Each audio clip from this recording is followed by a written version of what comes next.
Hello and welcome to the United Man. My name is Shane. This is the Manchester United versus Manchester City review. 2-0 guys, it was 2-0 to us. Brilliant. The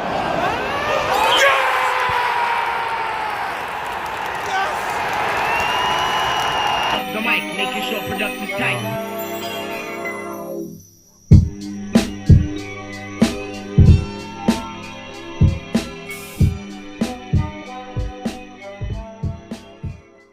So a fantastic victory for us against Manchester City, obviously. Now, I was at the game yesterday and the atmosphere was absolutely fantastic. That's one of the first things I have to mention.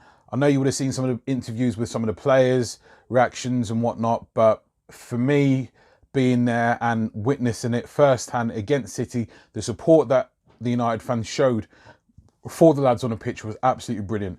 Next up, wanted to touch on the man of the match and who I felt impacted us in a consistently high quality basis. For me, that was AWB Aaron Wan-Bissaka. Consistently, when we've come up against City, Raheem Sterling has been his direct rival in terms of where he's positioned on the pitch and what Sterling's trying to do. In each of the 4 occasions, Aaron Wan-Bissaka's just shut Raheem Sterling down completely. He's just had him in his back pocket. So it's been fantastic to see. Listen, for those you know that has watched some of my content before, you'll know that I bang on about Aaron Wan-Bissaka all the time. To every man and his dog, I believe he's the best one-on-one defender in the Premier League.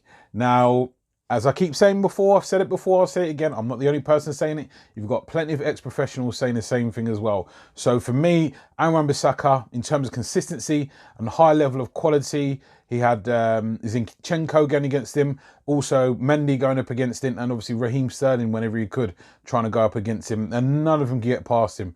So for me, absolutely brilliant. Oh, and Gabriel Jesus tried it once or twice as well. No joy whatsoever. It's getting to a point where people just won't go down his side of the pitch.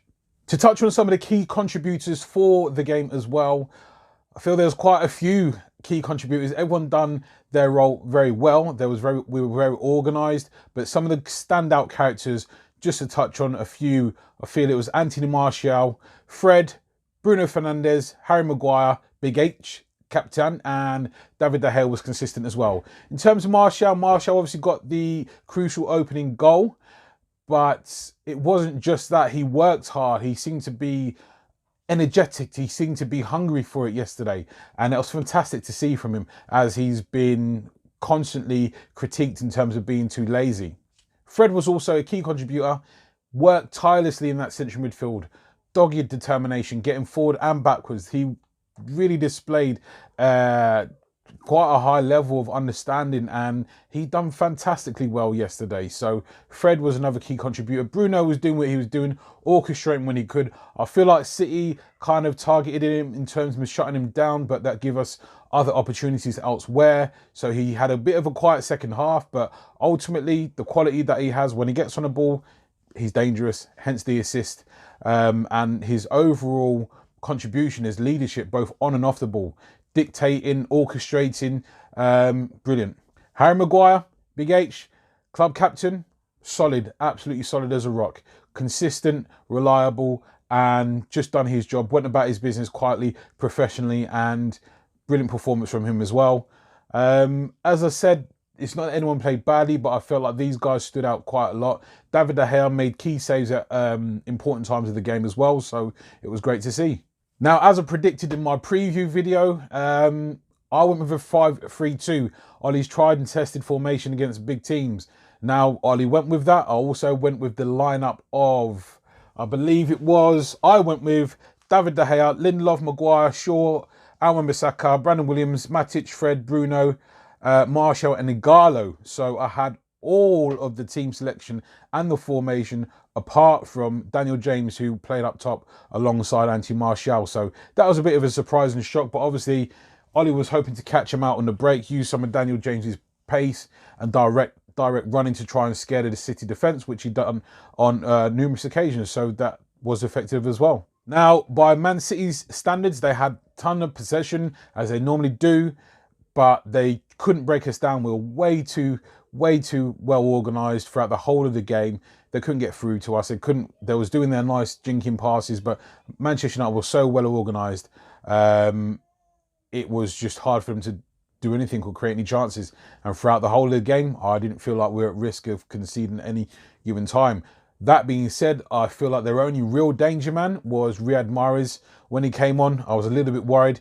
He was looking a bit dangerous, created a few bits more than anyone else did on the pitch after his time of arrival. But ultimately, we kept pretty much everyone else quiet, which was fantastic, as I say. Now, just touching on the subject of Ollie's tactics. Now, there's been huge, if you like, speculation that Ollie's tactics aren't, or he is tactically inept. He got it spot on yesterday. So that's 10 games unbeaten. We won 7, drawn 3, conceded 2 goals, within that time as well. We've had a massive clean sheets as well against the bigger teams and smaller teams. The point is, his tactics seem to be working at the moment. The personnel he's choosing, the ethos that he's got the players buying into seems to be working right now. So for me, Ollie, in terms of the tactical ineptness, can we still say that on the current run that we're on? Listen, I'm not jumping on the bandwagon saying, look, I believe he should be Manchester United's manager for the next 10 years. But we do have to give credit where credit is due. Ollie is doing well. He has turned the club around in terms of where we were going, which was down. We're obviously chasing Chelsea, who's ahead of us, trying to create space with the teams who's behind us. Ollie's doing a fantastic job at the moment. As I said, credit where credit's due. So just a brief touch on how the game went yesterday. I believe it was absolutely fantastic in how we performed, the professional nature of our game, the organisation, and the clinical nature of our finishing as well. Guys, much appreciated for you joining me. I shall see you in the next one. Take care.